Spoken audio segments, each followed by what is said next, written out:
O mundo ainda comemorava a chegada do homem à Lua em 1968, quando foi disputada a Copa do Mundo do México em 1970. Naquele ano, morria Nasser. O Egito tem um novo presidente eleito, Anwar Sadat. Também foi o momento em que o feminismo ganhava força e as mulheres lutavam pelos seus direitos de igualdade. Foi o meu início da vida profissional, né, que eu tinha me formado em engenharia.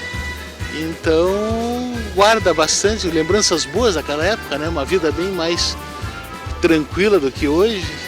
Não se pensava tanto em segurança, em crise, em corrupção. Era uma vida muito mais tranquila do que nós temos hoje, com certeza. Eu trabalhava numa empresa e estudava à noite. E já estava, se não casado oficialmente, vivia com minha mulher, né? Com a mãe da minha filha. Então, eu a certo horário, mais ou menos 5h30, 6h30, que eram os horários dos jogos, eu tratava de terminar quanto antes e chegar mais tarde na universidade, porque o jogo, quando jogava o Brasil, eu não perdia. Eu assistia um monte de jogos, porque não existe nada mais popular na Argentina que o futebol, mas o Brasil tinha esse cheirinho especial que estava Tostão, Rivelino, Pelé, Jairzinho, enfim, Gerson, aquela coisa, aquela pleiade do futebol, que eu acho que não se vai ter mais isso, né? Aqui o Brasil vivia o regime militar, torturas, prisões, assassinatos de opositores do governo, suspensão dos direitos constitucionais e atentados marcaram a nossa época. A gente morava assim no interior, nem televisão não tinha. Nem participava, porque 5 anos, criança de tudo, não lembro de nada. 70, né? E o meu último filho nasceu no anos 70, coisa extra, né? Menino ou menina? Menino. Hoje está com 35 anos. Hoje está com 35 anos, já é advogado, já está professor, graças a Deus, tudo certo. Era bem mais tranquilo para se viver, você podia sair sem problema de assaltos. Se tinha um problema político, acho que mais sério, não vou dizer de todos, mas uma grande gama de políticos mais sérios. E é totalmente diferente, não tem nada a ver. Se andava de madrugada a pé em Curitiba. Eu fui roubado lá em Fortaleza, para mim, para Belém do Pará foi difícil. Em outubro de 69, os militares elegem o general Médici para governar o país.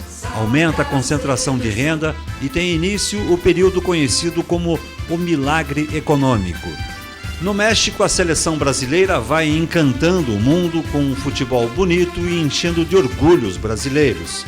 Me lembro do Jairzinho, do Furacão, do Gerson, Papagaio, né? Do Rivelino, Batata, né? Conheço esses caras. O Félix, que era o goleiro, né? Brito. Eu tenho uma pequena lembrança. O senhor chegou a assistir esses jogos pela televisão? Naquela época, alguns só. A gente tinha uma TV, claro, como todo mundo, TV preto e branco, uma TV Philips, estilo caixotão, assim, e a hora que, acho que ali foi a primeira Copa, assim, que o futebol teve esse poder de catarse para o brasileiro, né, de parar tudo que estava se fazendo e as pessoas sentarem na frente da televisão e ficarem torcendo para a televisão, para a seleção, porque aquela seleção realmente ela era mágica. A primeira coisa que eu me lembro da Copa de 70 que é que eu não pude comemorar o título, porque na época eu trabalhava na Tribuna do Paraná e no momento que terminou o jogo contra a Itália, nós fomos para a redação fazer jornal, fazer uma edição extra que circulou, menos de uma hora estava circulando. E olha que naquela época, tempos jurássicos, né, em relação à fotografia. Nós tínhamos a tal de radiofoto, que era um processo muito diferente do que é a internet hoje. Mas menos de uma hora depois nós tínhamos um jornal na rua com fotos do jogo. Aquele gol, né, Oi? Aquele gol, né? Que gol? O gol do nome daquele jogador, esqueço o nome dele. Seria o Pelé, por exemplo? O Dedé Justo. Há 35 anos, o time brasileiro dava um show de bola com Pelé, Tostão, Rivelino, Gerson e companhia. Foram 6 vitórias em 6 jogos, 19 gols marcados e apenas 7 sofridos. Que chamou a atenção do mundo inteiro. Foi uma atitude de um jogador da Tchecoslováquia, né, da antiga Tchecoslováquia, o Petras. No jogo com o Brasil, que o Brasil acabou ganhando por 4-1, a Tchecoslováquia saiu na frente, né, com um gol desse atacante, Petras, né, e que 2 anos antes a Tchecoslováquia tinha sido invadido pelos russos, né? A questão os soviéticos, né? A antiga União Soviética tinha sido invadida e tinha imposto na base de tanque, de armas e tal, o regime comunista ao país. E a religião católica é uma religião banida do país. E o Petras fez o primeiro gol contra o Brasil e ele correu para a lateral do campo, ele se ajoelhou, fez o sinal da cruz e ergueu as mãos para o céu. E foi uma imagem comovente, um país onde até a religião estava sob censura, né, oprimida, enfim, e foi uma imagem que correu o mundo inteiro. A final foi vencida por 4-1 contra a Itália, dando ao Brasil o título de tricampeão mundial de futebol. O jogo contra a Itália, que acho que o Brasil teria ganho de qualquer jeito, mas pouca gente lembra desse detalhe, que foi assim: o Brasil jogou contra o Uruguai na quinta-feira, ganhou de 3-1 a semifinal. E a Alemanha jogou contra a Itália na sexta-feira. E naquela época não existia disputa de pênaltis. Então, os alemães e italianos enfrentaram 3 prorrogações. Então, o jogo terminou 1-1 no tempo normal, na primeira prorrogação 2-2, na segunda prorrogação 3-2 e na terceira prorrogação 4-3. Foi provavelmente a partida de futebol mais dramática de toda a história do futebol, pelo menos que se tenha conhecimento. Assim, uma partida que teve 3 prorrogações, ela foi disputada a mais de 40 graus na cidade do México, a quase 4 mil metros de altitude. Então, a seleção italiana chegou para jogar contra a seleção brasileira no último da resistência. A Copa de 70 eu só tenho uma lembrança. Quando eu estava assistindo o último jogo do Brasil na casa da minha tia e o vizinho caiu do prédio, da janela. Eu nunca esqueci. Na hora do final lá e todo mundo vibrando e ele, tudo bem, não aconteceu nada, era baixinho e tal, mas é uma coisa que eu lembro. Olá, este é o Saiba Mais, que como já deu para perceber, hoje estamos comemorando aí os 35 anos do tricampeonato de 70. Aqui no estúdio comigo, o jornalista e escritor Carlos Alberto Pessoa, o Nego Pessoa, é protagonista de uma das histórias mais esquisitas da época, um dos maiores mal-entendidos da época. Eu queria começar essa nossa conversa, Pessoa, falando sobre isso. Que mal-entendido foi esse? Foi um livro lançado que teve uma divulgação estranha, esquisita pelo menos? O negócio é o seguinte: o Marcelino e eu, Valmor Marcelino e eu, entre a saída do João Saldanha e a despedida do Brasil no Maracanã, um jogo contra o México, que foi um jogo maravilhoso, nós escrevemos um livro bastante oportunista. O título do livro é A Copa e a Crise do Futebol Brasileiro. Por um equívoco lá na Folha de Londrina, saiu uma matéria com o seguinte título: Por que o Brasil vai perder a Copa? E a matéria assinada por mim. E isso foi divulgado pela Veja e o livro passou batido, quer dizer, ninguém leu. Ninguém gostou e esgotou-se o livro. Também não tem mais. Que maluco é esse que está dizendo que o Brasil vai perder a Copa? Exatamente. Não tem. Você pega no texto do livro, não tem uma linha sequer que insinue que nós iríamos perder a Copa. Não. E a crise não era a crise do técnica, não. Nunca tivemos uma crise técnica. Sobre o futebol brasileiro, os problemas que existem até hoje. Inclusive. A crise econômica, financeira, a crise de gerência, que se agravaram de lá para cá. Então, inclusive, tínhamos já propostas que finalmente foram adotadas, como um campeonato em turno e retorno, sabe? Então, uma série de coisas. Foi um grande mal-entendido mesmo. Foi, exatamente. E até hoje tem pessoas que ainda lembram, né? Você foi o cara que escreveu o livro, por que vamos perder a Copa? Eu digo, não, eu não escrevi esse livro, escrevi um outro livro. Agora, esse livro vou fazer uma propaganda aqui. Tem 3 lugares, com certeza: na Biblioteca Pública do Paraná, na Biblioteca Nacional no Rio de Janeiro e, desculpe, na Biblioteca do Congresso em Washington, United States. É verdade? Além disso, qual foi o teu envolvimento com essa Copa de 70? Foi uma beleza, porque Você já tinha envolvimento profissional? Claro, eu já escrevia sobre o joguinho, escrevo desde menino. E eu conheci o João Saldanha e conheci o Russo, através do Carlos Nasser no Rio de Janeiro. E o João era uma velha admiração minha, ele tanto como cronista, como comentarista esportivo do rádio. O João foi o nosso melhor comentarista de rádio, na minha opinião. E é um dos evangelistas da crônica esportiva brasileira, né? Assim como o Armando é o poeta, o Nelson é o trágico, né? O Nelson é o maior cronista esportivo do mundo de todos os tempos. Não tem nada parecido com o Nelson Rodrigues. E o João era o coloquial. E aí ele foi para a seleção brasileira.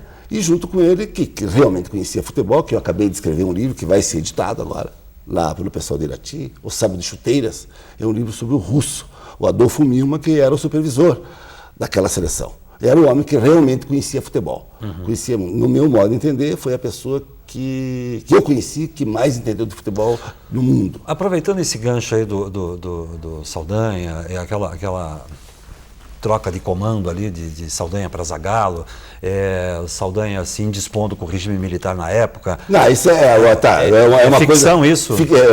Não existiu isso? Pura fiction, não tem absolutamente, não foi o Médici que mandou tirar o João, absolutamente. Ele saiu por quê? Ele saiu porque o João fez muita atrapalhada, o João um temperamental também. E ele se indispôs, ele acabou brigando com o Justric, ele acabou falando uma besteira imensa sobre o Pelé, dizendo que o Pelé não podia jogar à noite e não sei o quê. Aquela história da visão, era comprometida. Ele, no retorno, depois de nós estarmos classificados, o João fez uma besteira atrás da outra e acabou comprometendo aquilo. Terminou com o Avelange ficando chateado com aquele negócio e tirando o João. E o chato disso daí é que o velho russo deveria ter ficado na seleção. E ele foi convidado para ficar, inclusive para assumir o lugar do João. E ele só não aceitou porque era amigo do João Saldanha. Ele disse, eu não vou ficar porque o João vai imaginar... treino um amigo. Isso. E ele é fantástico. Tá? Então, esse é o russo e é sobre esse cara que eu escrevi um livro, O Sábado de Chuteiras, que já está na internet, lá no meu site, www.negopessoa.com. Parte dele está lá. E agora, lá em Irati... Ali também a gente acha alguma coisa sobre a tal da linha burra, da época do João. Claro. Hoje não pode marcar em linha, né? A grande novidade dos europeus hoje é voltaram a marcar em linha. Olha, se eles forem jogar a Copa... Eles estão ressuscitando aí o velho futebol. Com a gente assim... Olha, eu vou dizer uma coisa, a gente pode dar em cada jogo contra o europeu, a gente pode dar goleada, 5, 6. Por quê? Ou você botar 4 jogadores em linha contra 1, e 1 contra 1 é rigorosamente a mesma coisa. É a linha burra de 4 backs. Em linha. Não pode jogar em linha. Você vai enfrentar o Ronaldinho em linha? Já pensou? Cada passe de profundidade, ele chega na cara do goleiro e faz o gol. Não dá. Ainda mais com a velocidade, não só ele, como todo o ataque brasileiro. Não, é mortal, eu acho. Pessoal, além dessa magia que existe em torno do tricampeonato e tal, o que essa Copa teve de especial? Teve o Pelé, teve o Tostão, teve o Gerson, teve o Rivellini, teve o Jairzinho. O que pegou ali de fato e de verdade, além dessas histórias, dessa nostalgia toda aí do João Saldanha? A seleção era gozada, porque ela não foi a equipe do João, ela foi a equipe do João modificada, mas também não foi a equipe que o Zagallo gostaria de pôr em campo. Porque o Zagallo, antes de assumir, e logo que assumiu como treinador, isso tem vários depoimentos, tem coisas registradas, não estou falando uma opinião, o Vinícius Coelho sabe disso tão bem quanto o melhor, porque ele ouviu, ele gravou o Zagallo dizendo isso, que nós não podíamos, o Pelé e o Tostão não podiam jogar juntos. O Zagallo dizia, escreveu que isso. Não era possível esse ataque. Que era uma loucura, que ambos tinham bem estilo, uma grande besteira, né? E outras pessoas, o Leônidas, o famoso Leônidas da Silva, o Diamante Negro, que foi o Pelé da sua época, o inventor da bicicleta, o primeiro ídolo popular brasileiro junto com Orlando Silva, o Leônidas, na década de 30, por aí, até 40. Tá, o Leônidas também dizia, falou, vou isso para o Russo, sabe o que o Russo perguntou para ele? Disse, o Diamante, 2 Leônidas não poderiam jogar junto? Aí ele refletiu e disse, não pode. Então era isso. E quem escalou a seleção, o toque final foi a torcida em São Paulo, que passou 90 minutos vaiando a equipe do coração do Zagallo. Foi no penúltimo jogo, o último, antes de irmos para o Mas era amistoso, não era eliminatório? Era amistoso. Amistoso. Tá. Ele escalou um ataque assim. O Rogério, o Jairzinho na ponta direita, o Roberto de centroavante. Quer dizer, foi a torcida que escalou mesmo? Esse foi o time que o Zagallo escalou. Era a equipe do Botafogo. Era o ataque do Botafogo reforçado do Pelé. Bom, esse ataque foi vaiado 90 minutos. Tá? Aí, no jogo contra a Áustria, tá? Eu cometi um erro aqui. Eu falei que o último jogo antes de irmos para o México tinha sido contra o próprio México. Não foi. Foi contra a Áustria. Aí sim, ele escalou o ataque, que realmente era um ataque fenomenal. Né? Você lembra desse jogo? Você chegou a assistir? Me lembro dos dois. Jair, o Gerson, e era outro time o Tostão, aí botou o Tostão na equipe, o Pelé e o Rivelino.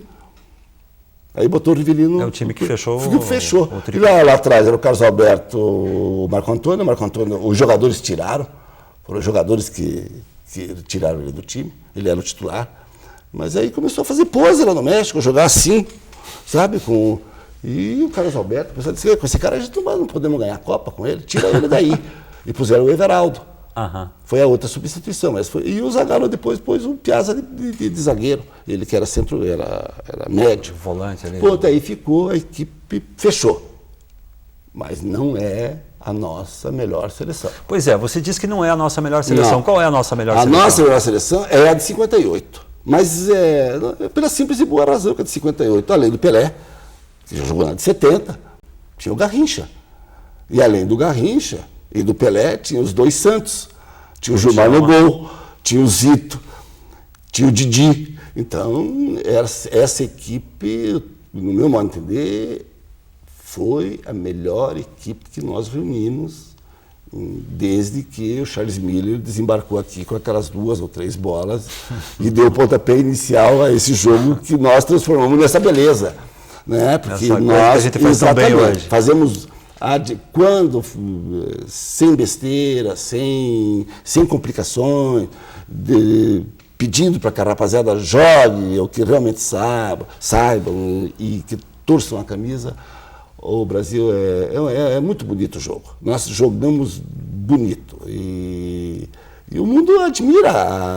Os franceses são macacas do auditório do nosso futebol. Os franceses babam quando vê a seleção brasileira jogar. Porque é bonito mesmo, quando a gente joga legal, né? Quando acerta tudo. Vê esse jogo aí contra a gente. Aquela toca de passe, pá. Uma beleza. Encantador. E terminou no gol. Não é?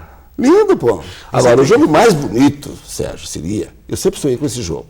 Brasil e Argentina. Agora, com a seguinte condição. Não bate. Campo neutro, juízes ingleses. O jogo seria na Inglaterra. Ou em qualquer estádio da Europa. Agora, reúne os 22 e diz, olha, pelo amor de Deus, vamos jogar futebol. Sem pancadaria. Sem besteira, sem palhaçada, sem cusparada, sem cotovelada, porque nós também somos cafajestes. Não são só eles. Mas nós é que entramos na deles ou eles? Não, é igual. Veja o que o Roque Júnior fez, o que o Lúcio fez. O próprio Ronaldinho. Claro. Exato. Então não tem. Então vamos jogar futebol. E vamos mostrar para essa gringarada como é que se joga esse jogo. Seria uma apoteose. Eu acho que não teria jogo mais bonito que um Brasil e Argentina jogado com esportividade, como o jogo deve ser jogado, pomba. Como diriam os ingleses, com fair play. Quer dizer, respeitando as regras, dentro das regras. É o único adversário que eu respeito aqui a turma aqui do lado. Só. Ele sabe jogar. Tem uma polêmica aí sobre Pelé ou Garrincha. Você tem uma posição e não arreda pé disso. Sobre isso eu quero conversar contigo no próximo bloco, tá ok? Tá legal. Nós vamos fazer um rápido intervalo, nós já voltamos.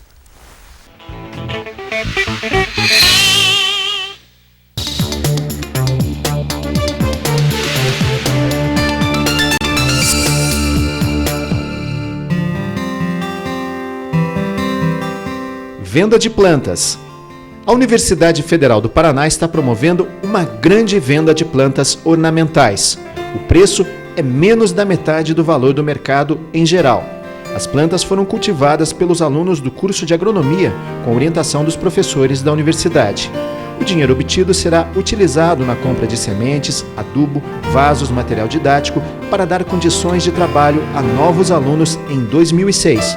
O endereço é Fazenda Canguiri, na Rua Ivone Pimentel, próximo ao Hospital Adalto Botelho, em Pinhais. Atendimento no horário comercial de segunda a sexta-feira.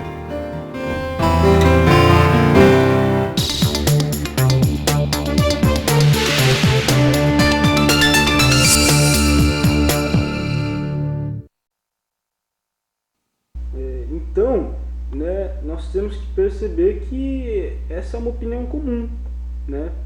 Porque se a gente parar para pensar, né, tudo é a mesma coisa, né? Ou não, também, porque entrevistas têm sempre que ser chatas. Persona, o espaço dentro da programação da UFPR TV, que há 2 anos reconta histórias de gente comprometida com o desenvolvimento cultural, artístico, científico, político e religioso da cidade e do estado.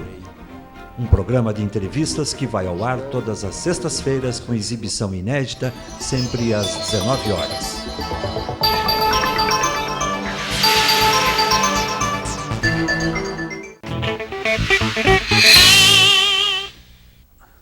Você assiste ao programa Saiba Mais, que hoje entrevista o jornalista e escritor Carlos Alberto Pessoa, o Nego Pessoa. E aqui o bate-bola é sobre a Copa do Mundo de 70, o tricampeonato de 70. Falávamos no primeiro bloco, Pelé ou Garrincha? Você é Pelé e não abre mão disso? O Garrincha foi um excepcional ponta-direita. Certamente, pelo que ele jogou nas Copas 58 e 62, e o que ele jogou entre 62 e 63, no Botafogo, ninguém jogou daquele jeito, na ponta direita, como ele. Agora, compará-lo ao Pelé, me parece uma brincadeira. Não dá. Tudo que o Garrincha fazia, o Pelé fazia melhor com os olhos vendados. Tudo. E fazia dos dois lados, poderia fazer dos dois lados. É incomparável. O Pelé, o que você acha de Pelé e Maradona? Sabe, isso é uma brincadeira, uma pergunta. Eu acho que brasileiros fazerem essa pergunta. Não tem cabimento. Não tem. A diferença é tão brutal a favor do Pelé. Tudo. Como atleta, ele não foi considerado apenas o melhor jogador do século. Você tem uma frase, você disse que se juntar Maradona e Garrincha, se você juntar o Garrincha com o Maradona, fizer uma fusão das qualidades, né? Não dos defeitos, né? Porque daí dá alcoolismo com cocaína, aí fica um horror, né? Mas das qualidades dos dois, o Pelé ainda bate esse ET, ou esse santo de 1000-0. Pelé, além de ser o maior jogador, era o maior atleta. Tá? Isso é coisa que dá para discutir, né? Pelé como o maior atleta do século, né? Tem boxers, tem mesmo como o melhor jogador. Agora, que ele foi o melhor avante, eu penso 60 vezes antes de começar a discutir. Eu tenho vontade de agredir o cara que levanta essa discussão. Não entro nela. Não dá, porque você pode ter a tua opinião, cada um tem o direito a ter a sua opinião, mas não os fatos. Né? O Roberto Campos que dizia, todos nós temos direito a ter as nossas opiniões, mas não os nossos fatos.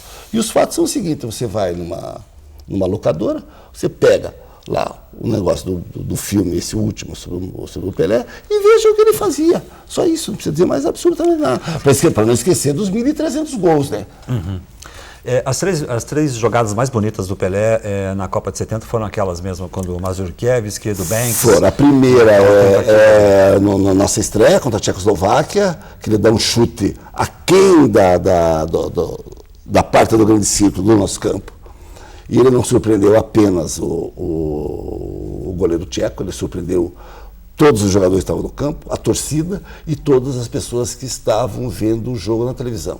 Quando ele deu aquele chute, eu falei para o Marcelino, por quê? O Pelé ficou louco?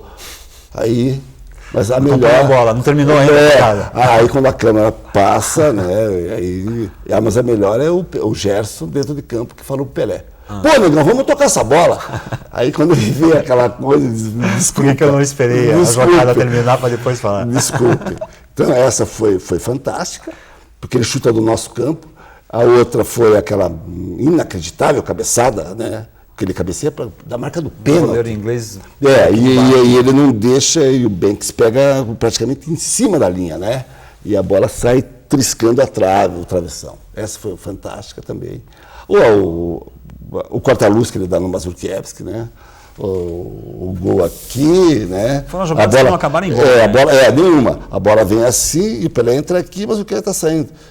Ele passa da bola. Tira o corpo só, né? Ele pula da bola. Vai atrás do corpo dele. A bola vem para cá, ele vem aqui, aí é uma jogada sensacional. E nesse mesmo jogo, um pouco depois, o Mazurkiewicz que vai repor a bola em jogo, com os pés, e repõe mal. Põe quase antes do meio campo deles. E a bola bate no chão e o Pelé viu aquilo, pegou de bate pronto, de primeira. Pá! E o Mazurkiewicz fez talvez a sua defesa mais difícil. E para coroar esse quarteto de grandes jogadas, as três foram as primeiras, a quarta é esta, do bate pronto. A quinta foi a cotovelada que o Pelé deu no rosto do Elias, nesse jogo contra o Uruguai. Ninguém viu essa cotovelada. Dentro de campo, o árbitro ainda apitou falta do uruguaio. Só um cara pegou essa, que era o gênio da Câmara, o Tortura. E a explicação para a cotovelada qual foi? O Francisco Tortura, do Canal 100. Ele pegou. O Pelé, mas quando juntou, o nego levantou, assim, corpo a corpo, e acertou na cara. Não, o cara vinha batendo nele o jogo todo. E nesta jogada. Foi exatamente, um revide. E o árbitro deu foul contra os uruguaios. Uma beleza, uma apoteose. Coisas do futebol. Coisas do futebol. Para voltar no nosso começo de conversa, a história do João Saldanha.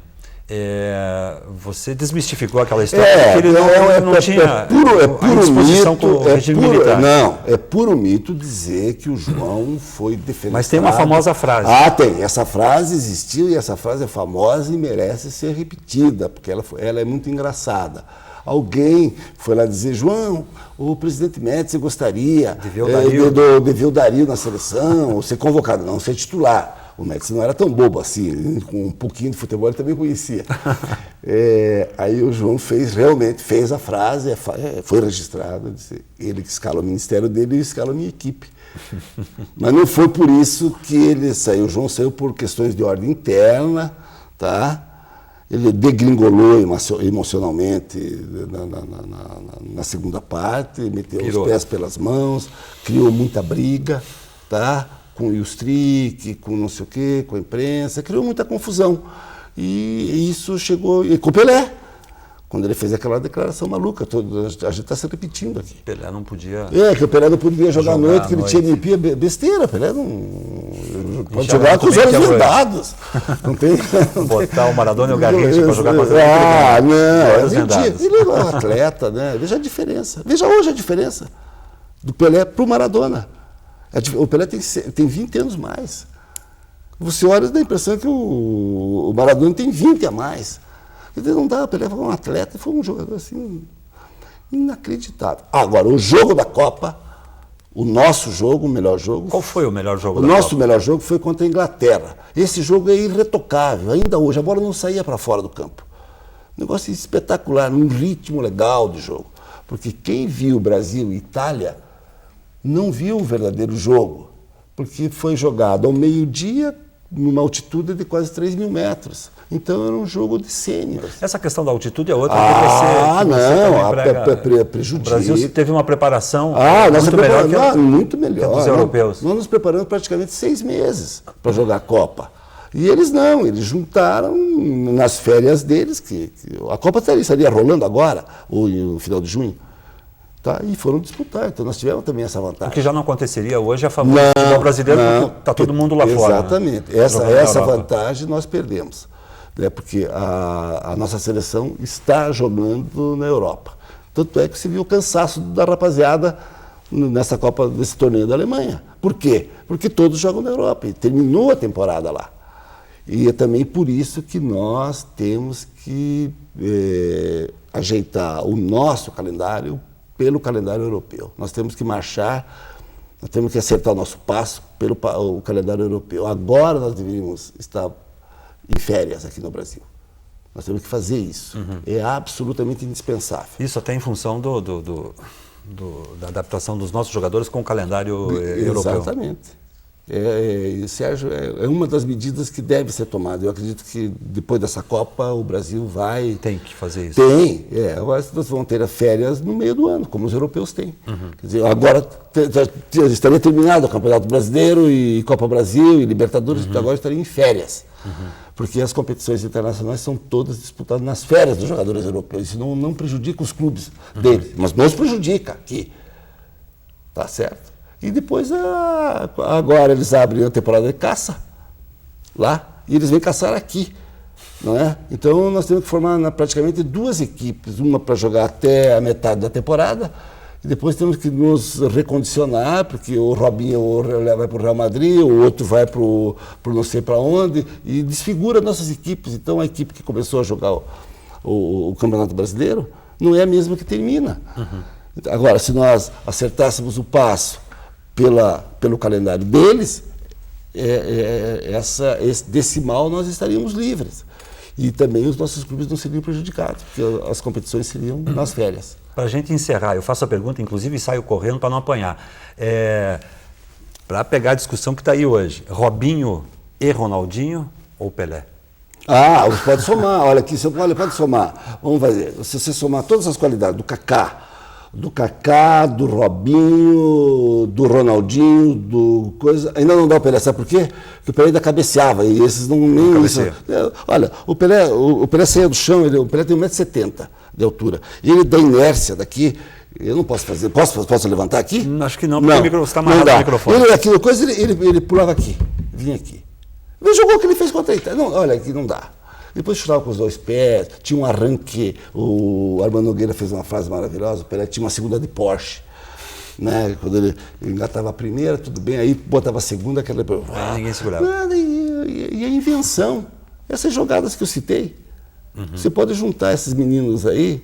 Nenhum faz. De 60 anos, foi um estalo durante os jogos.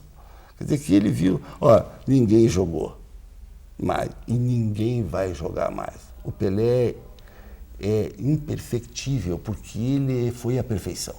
O futebol acabou com o Pelé, ele botou um ponto final na evolução técnica do futebol. Ninguém mais vai jogar igual o Pelé. Se chegar a jogar igual, já vai ser difícil. Não, eu acho impossível. E melhor não, porque você não pode melhorar a perfeição. Ele foi a perfeição como avante e como atleta. Então, olha, foi a nossa melhor coisa que a gente produziu no Brasil. Vamos parar de contestar isso. Os brasileiros têm essa mania de cuspir na própria imagem. Todo mundo lá fora, ninguém discute o Pelé. Aqui nós discutimos o Pelé. Você pode ter uma coisa. Tem gente que fala da Copa da Seleção de 82. Sérgio, a seleção de 82 era bonitinha e ordinária. Uma seleção de traque, uma seleção de brincadeira. Não ganhamos nada com aquela seleção. Tá? A seleção jogou Serginho Chulapa. Pô, em Bangu 2 seria perfeito, mas na seleção brasileira, para. Então, ok, pessoal, muito obrigado por ter vindo. Por nada. Um grande abraço. Até a próxima. Até a próxima. Saiba Mais volta na semana que vem com uma nova edição. Até lá. 90 milhões em ação, pra frente Brasil, do meu coração. Todos juntos vamos, pra frente Brasil, salve a seleção. De repente é aquela corrente pra frente, parece que todo o Brasil deu a mão. Todos ligados na mesma emoção.